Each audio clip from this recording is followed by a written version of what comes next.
For some time now, my age has been an embarrassment to me.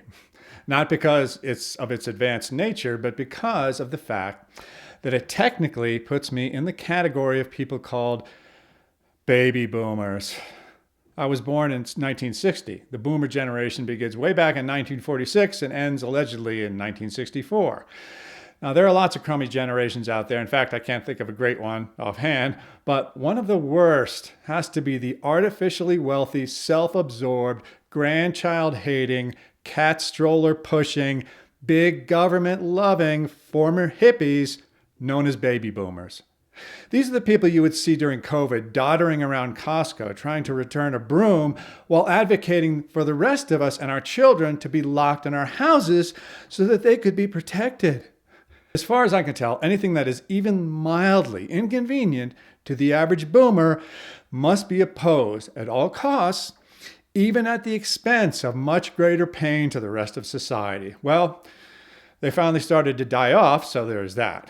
Now, someone once pointed out to me that there are actually the NAM boomers who went to war instead of scuttling off to Canada, and the hippie boomers who spit on them, and that the NAM boomers were generally okay. Somehow, you don't hear much about them, probably because they're not out there complaining loudly about how visiting with their grandkids is cutting into their Starbucks time.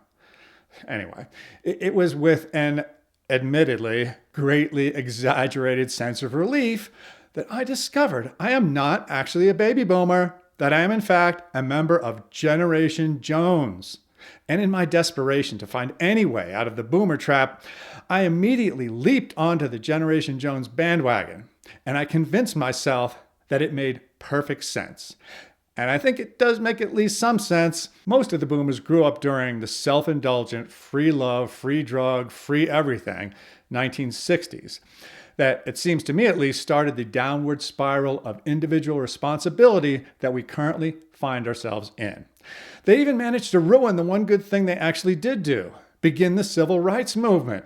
Once all of the goals of that movement had been objectively achieved, they made sure it metastasized into a get-rich scheme for a new breed of racist. This laid down the groundwork for many, many other initially worthwhile ideas that have been turned into destructive forces against humanity.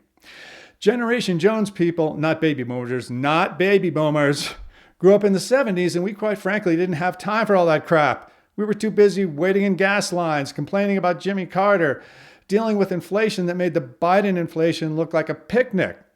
The fall of Saigon, Watergate, high unemployment. In the 70s, nothing was free.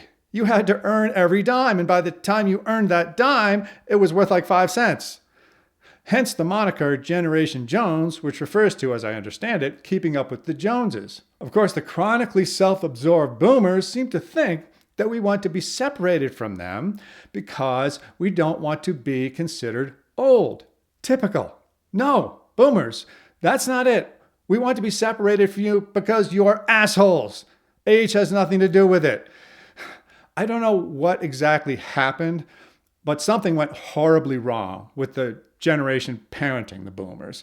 At least in this way, they were anything but the greatest. Now, all this is not to say that Generation Jones does not also have its share of a-holes. It just seems to me that the a-hole quotient is substantially lower. I mean, how could it not be? So, here's to you, Generation Jones. Thank you for freeing us from the boomer bondage we have been stuck in for far, far too long.